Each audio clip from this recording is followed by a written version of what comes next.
Hello everyone, this is Professor Reimer again. Welcome back to our Unit 6 DOL 1 lesson on the European exploration.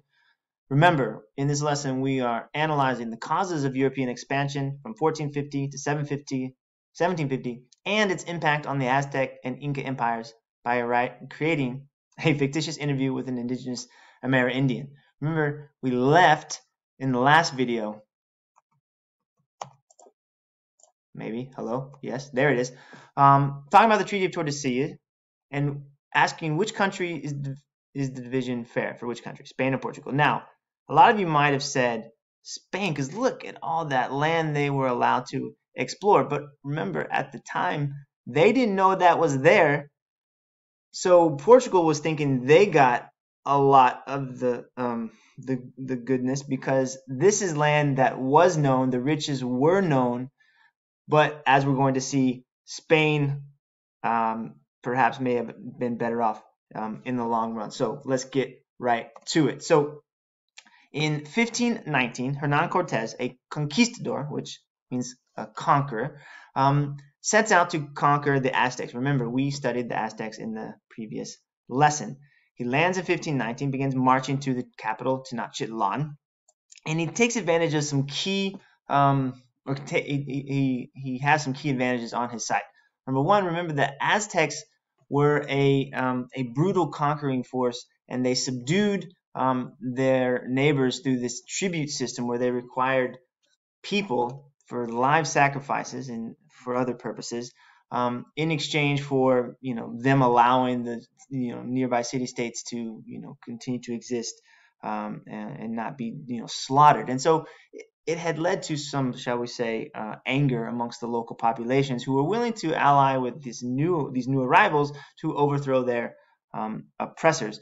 Also, Cortez brings with him steel, much stronger weapon than much stronger material than the Aztecs had.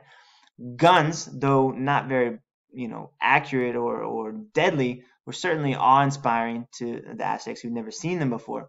But perhaps most importantly, Cortez and his men bring with them diseases, and it's with these that they are able to defeat the Aztecs, destroy Tenochtitlan, and establish the Spanish empire in central Mexico.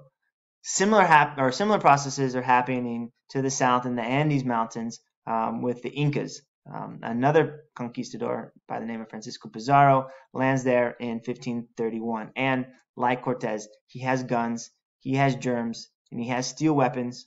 By the way, this is the title of a very famous book, Guns, Germs, and Steel by Jared Diamond. He also takes advantage of some local situations, chief among them rivals to the throne who were fighting over the right to sit on the throne after their father had died. How did he die? From European disease. And why, by the way, why were so many of these Amerindians dying? Well, they did not have the immunity that the Europeans had after spending hundreds of years in contact with these diseases. Remember, the people living in the Americas had come to the Americas many thousands of years before, and before these diseases had developed in Western Hemisphere, and so they didn't have these immunities, and they died by the millions as an effect of this Columbian exchange, which we'll talk about next time. All right, so once the conquests end, the Spanish and the Portuguese primarily set about creating colonial empires in Latin America, and it's important to know where. And so this bluish color, these are the Spanish colonies. This is New Spain, okay? And down here, this is their conquest of the Incas. The Portuguese are here in Brazil, right? Eventually, the French and the Dutch are going to settle to the north, but that happens later. So it's important to know Central America, most of South America, that's Spain, Brazil, is controlled by the Portuguese. So what did they do in these places? They began to recreate societies like they had back in the old world and extract resources from this place to get wealthy.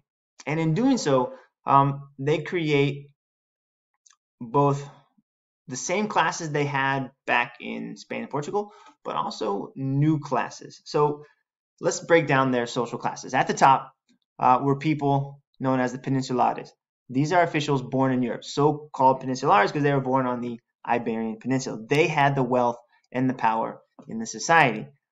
The descendants of Europeans born in Latin America were known as Creoles, who were looked down upon by the Peninsulares as somehow like not pure, not quite fully European, but holding more power than those below them, known as the mestizos and mulattoes, and there was many other terms for these mixed peoples. Mestizos were mixed European and Native American, mostly the result of rape between the European conquistadors and Native American women. There are also mulattoes, who were these mixed African and European descent, again, often the offspring of the sexual exploitation of African women by European men. Below them, the Native Americans, and even below them, the enslaved persons. By the way, we will spend an entire lesson just focusing on this Atlantic slave trade. So don't think I'm not. Don't get too angry. I'm not giving a lot of time here. We're going to spend an entire lesson on the Atlantic slave trade in DOL 3. Now, what were Europeans primarily doing there? Remember, they are looking to get gold. Resource extraction. They found gold, but also silver, enormous reservoirs of silver in Brazil, but also in the Andes and in Mexico.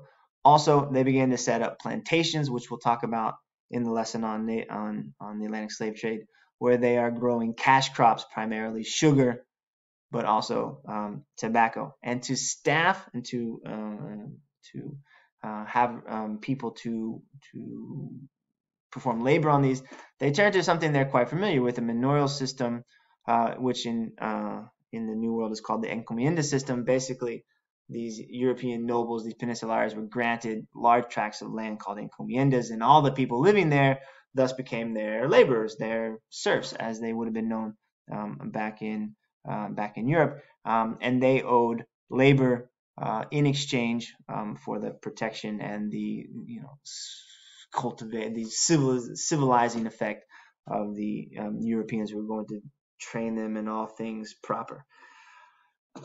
So this silver mine you see here in Brazil is primarily staffed with Native American workers, right? The slave labor, the enslaved persons, were primarily used on the plantations growing sugar. Again, we'll talk about that in a later time. All right. Meanwhile, let's turn back to the Portuguese and their trading empire in the Indian Ocean. After da Gama's voyage, Europeans have a direct sea route to Asia, and this opens up an era of violent conflict. Remember, they have those caravels, which are sturdier, can carry cannons, and so not having much to trade, they force their way into the trading network with violence, right? By taking control of some key choke points of trade in the quite old Indian Ocean trading network, that monsoon marketplace we talked about in an earlier lesson. In 1514, they built a fort at Hormuz. This is in the Persian Gulf, I believe. Persian Gulf there, connecting Persian Gulf and the Arabian Sea, thus stopping Muslim traders from reaching India. And so it's thanks to this cutting off of trade that they're able to tax and then control the trade at these key points in the Indian Ocean. In 1510, they captured Goa on India's west coast. And then they sail east to Indonesia. They attack Malacca and seize control of the straits there. And for a time, they really wreak havoc and wrest control from these Indians and Arabs and Muslims who've been trading there for centuries, and grow quite wealthy from this trade. By the way, the islands are so rich in spices, they become known as the Spice Islands, or the East Indies. Today, they're known as Indonesia. All right. Like I said, they did break the old Muslim Italian domination on trade. They're bringing back goods from Asia at about 1/5 of what they cost. So they succeeded in bringing down the price, and as a result, more Europeans could afford these items. But they also spurred some attention from the other European nations who began to establish their own voyages to Asia, which we'll get to in just a minute. But first, let's pause, check your understanding, answer this question, and then meet me back here after you pause the video now. All right, so when you're looking at graphs like this, it's very important to note the title, Central American Native Population, and then use that title to think, what do I already know about this topic? Didn't Mr. Reimer just say like millions died? Oh yeah, millions died. And then you look at the y-axis, population in millions, x-axis, years, and what is happening? What is the graph telling you? It's telling me millions died. Well, yeah, millions died. So now after you have sort of a general understanding, what's the question say?